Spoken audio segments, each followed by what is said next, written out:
তো গাইস আমরা আজকে সকাল সকাল কাজে চলে এসেছি। তো দেখে নাও কি অবস্থা, আজকে চেন্নাই 7টা বাজছে, তো এখনো অব্দি রোদ খুলেনি। তা বুঝতে পারছো এখন চেন্নাই প্রচুর বৃষ্টি হচ্ছে।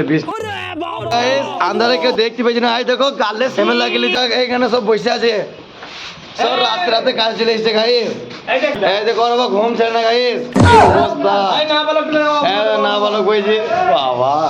তো চলো দেখা যাক, কাজে লাগি তারপরে। আমাদের এইদিকে কিরকম মেঘ লেগে আছে, বৃষ্টি হচ্ছে, তার মধ্যে আমাদের মিস্ত্রিগুলো কিরকম ভাবে কাজ করছে একটু দেখে নাও। আরে বিরাট কি করছিস? আরে উৎসাহ আছে রে, সত্যি? আর জলাস না টাওয়ারের টাইম।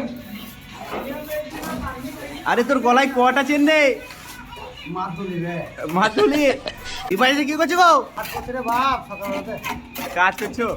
তো গাইস আমাদের এখন কাজ মোটামুটি শেষ, আমরা একবার খেতে যাব। কি মিরাজ কি খেতে যাবি? ভাত খাবো। এই চিজি চা আছে, বিলকুল রিস্ক এই বেলা 10টার সময় চা? বে 10টা বলি না, এটা মধ্যে সকাল সকাল। কার কিছু বলতে চাও? আর কি বলবো, পানি পড়ছি, কিছু বলা বলি কিছু নাই। তাহলে গাইস স্বভাব খারাপ করে দিও আর জুতি করে বেড়ে দিও। আরে বাপ রে, স্বভাব খারাপ। হ্যাঁ, ভাত খাবো না।